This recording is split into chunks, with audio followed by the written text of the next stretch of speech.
Assalamualaikum warahmatullahi taala wabarakatuh. Saya Ustazah Azmi Osman akan berkongsi ayat berkaitan dengan kepentingan ataupun kewajipan menunaikan solat pada setiap hamba Allah tersebut. Saya akan berkongsi berkaitan dengan aktiviti yang dijalankan oleh anggota Salwa dalam mendekati metod mendekati masyarakat bagi menyampaikan tentang kepentingan solat ni dalam kehidupan seorang hamba Allah, dan ianya akan memberi kesan yang besar kepada kehidupan kita di akhirat nanti. Saya telah menjalankan kerja-kerja kesukarelawanan di kalangan asnaf sekitar gombak masuk tahun yang ke-10. Bermula apabila saya diberi tugas untuk menjadi pengarah yang sekarang dikenali program tersebut dengan program KSSB. Dulu Sekampit Beras, program Sekampit Beras. Jadi saban tahun setiap kali muncul Ramadan akan program Sekampit Beras ni akan dilaksanakan di beberapa buah tempat.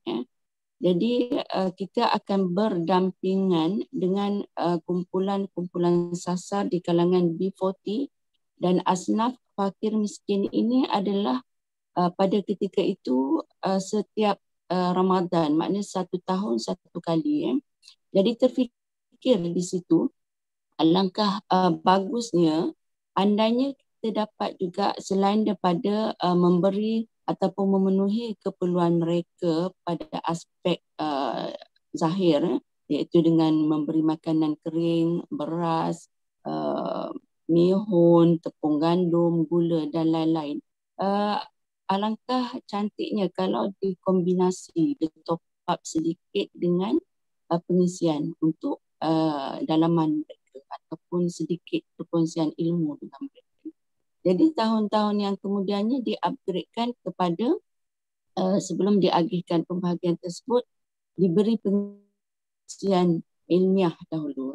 Okey, sampai satu tahap dipikirkan balik sampai bila perlu kita cuma macam konsep berhubungan dengan mereka ni touch and go sahaja. Datang bulan Ramadan satu tahun kita berhubungan dengan mereka. Lepas tu kita putus. Kemudian jumpa balik pada tahun depan. Jadi daripada situ alangkah eloknya seandainya kita dapat pegang dalam 10 beberapa buah keluarga untuk diteruskan selepas pada bulan Ramadan. Di mana pemberian material tersebut ataupun hubungan pemberian material tersebut tu sebagai medium saja, ianya tidak berlaku sekadar sekali setahun, tapi berlaku setiap bulan ataupun setiap minggu. Jadi keluarga-keluarga, beberapa keluarga dipilih untuk disantuni sehingga satu peringkat mereka bebas ataupun kalau ada anak-anak yang ramai tersebut, seorang dua daripada anak-anak mereka telah berjaya bekerja dan mampu menampung keluarga tersebut, barulah kita lepaskan. Tapi matlamat utamanya bukan untuk melepaskan mereka daripada kadar kemiskinan ataupun kefakir yang dahsyat, tapi lebih daripada itu.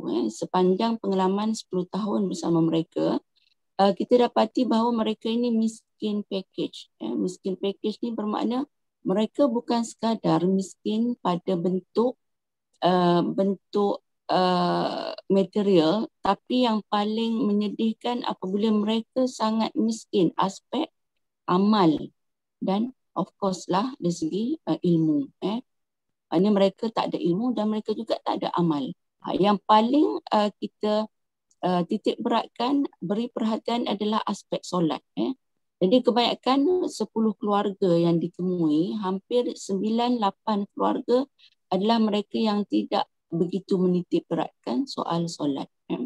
Jadi melalui pendekatan menghampiri mereka ataupun menyantuni mereka melalui secara konsisten tersebut, yang mana akhirnya apabila kita sebagai petugas sukarelawan diterima oleh keluarga tersebut sehingga dianggap sebahagian daripada mereka, pada tahap tersebut kita memberi, berkongsi apa-apa sahaja ilmu tentang uh, ilmu dalam Islam ni, terutamanya bab-bab solat, mengaji Al-Quran ni, mereka akan terima dengan senang hati dan berlapang dada. Jadi satu tahap tertentu kita mampu buat program dengan mereka, mengumpulkan mereka di masjid hampir setiap minggu untuk mengadakan kelas Al-Quran dan juga apa-apa berkaitan dengan fardu-fardu kifayah ataupun fardu ain yang boleh kita kongsikan dengan mereka. Jadi kat situ yang lebih penting adalah bukan menyampaikan makanan ataupun bahan-bahan keperluan kehidupan mereka seharian. Yang klimaksnya adalah mereka menjadi hamba Allah yang menunaikan tanggungjawab sebagai seorang hamba Allah. Yang paling kurang pun mereka adalah kalangan-kalangan asnaf yang pegang teguh kepada ajaran Islam. Yang paling pentingnya mereka adalah orang-orang yang tidak meninggalkan solat 5 waktu sehari. Jadi berasaskan kepada pemahaman tentang ayat surah Toha ayat 132 yang mana Allah berfirman, wa'mur ahlaka bis-salati wastabir 'alaiha la nas'aluka rizqan nahnu narzuq wal 'aqibatu lit-taqwa wal 'aqibatu lit-taqwa. Jadi maksud ayat ini adalah, dan perintahkanlah kepada keluargamu mendirikan solat. Perintahkanlah kepada keluargamu mendirikan solat dan bersabarlah kamu dalam mengerjakannya. Kami tidak meminta rezeki kepadamu, kamilah yang memberi rezeki kepadamu, dan akibat yang baik itu adalah bagi orang-orang yang bertakwa. Jadi kat sini maknanya kita menyantuni asnaf yang mana penghujungnya adalah membantu mereka untuk menjadi seorang hamba Allah yang tidak meninggalkan solat, dan dengan solat tersebut kita mengharapkan mereka tergolong dalam golongan orang-orang yang bertakwa. Agar bukan sekadar kita tidak mahu golong-golongan ini bukan sekadar orang kata papa ataupun miskin di dunia, kita juga memahamkan mereka supaya miskin amal di akhirat adalah lagi dahsyatnya. Dan sebagai orang yang miskin di dunia adalah keupayaan setiap orang untuk menjadi jutawan akhirat. Pengalaman menyantuni asnaf, kerja-kerja yang perlu dilakukan agak konsisten dan agak terpaksa dilakukan lebih daripada luar biasa.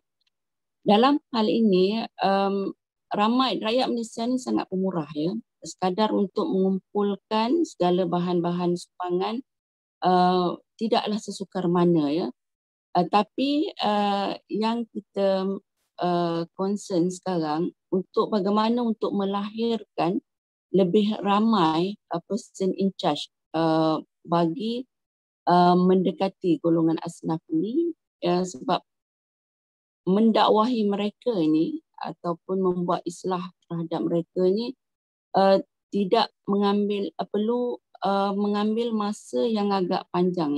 Contohnya asnaf-asnaf yang saya santuni ada yang 10 tahun dah disantuni secara konsisten dan disebabkan oleh mereka mempunyai anak yang ramai, masih belum berjaya untuk dilepaskan sepenuhnya.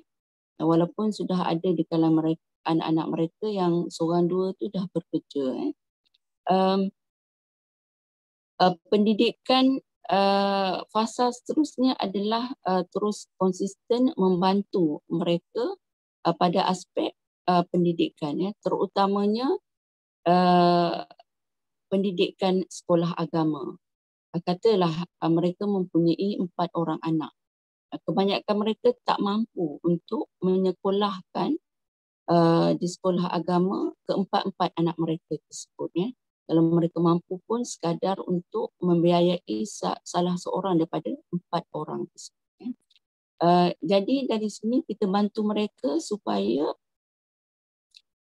anak-anak mereka, keempat-empat anak mereka ni dimasukkan ke sekolah agama tersebut dengan cara kita akan membantu membiayai yuran-yuran persekolahan keempat-empat anak tersebut.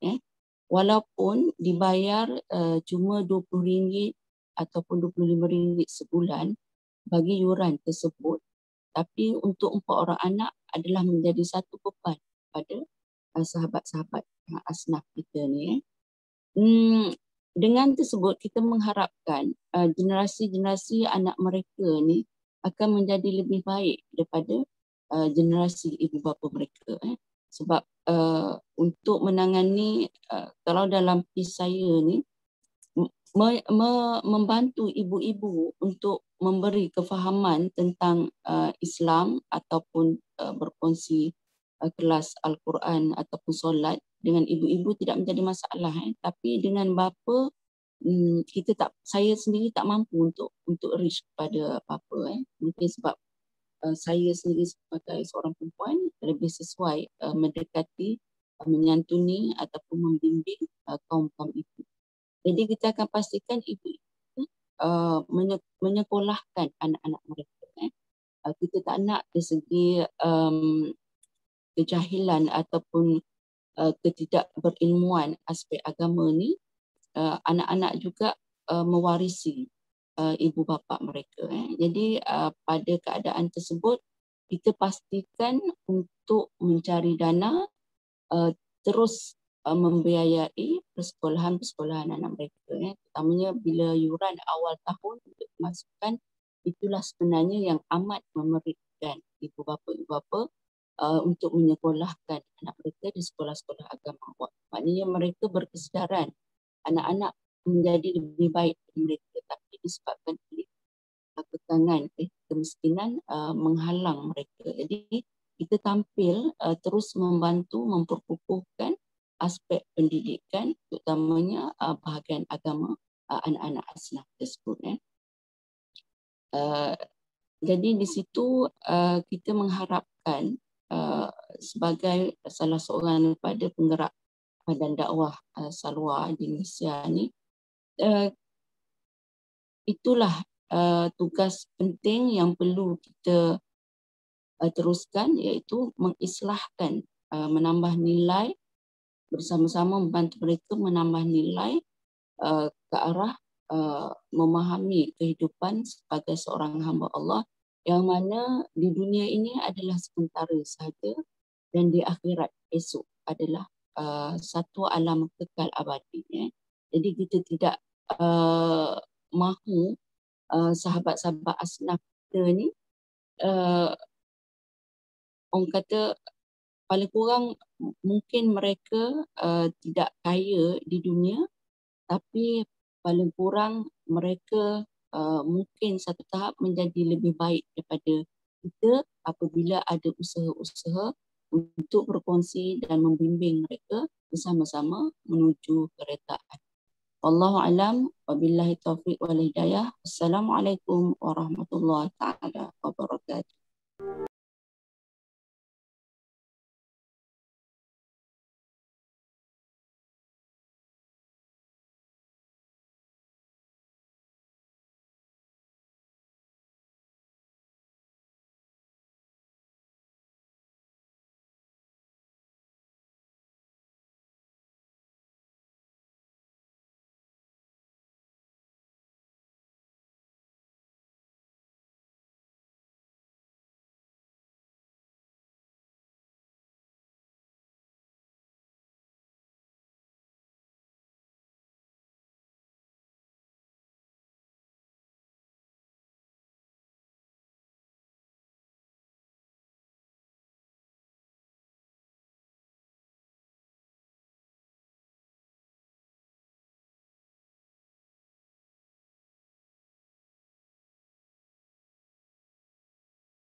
Saudara, saudari, tuan-tuan dan puan-puan sekalian, sebagaimana kita maklumi, Wadah telah pun melancarkan tabung pengembangan Anjung Rahmat. Tujuan tabung ini adalah untuk membeli tanah di bersebelahan dengan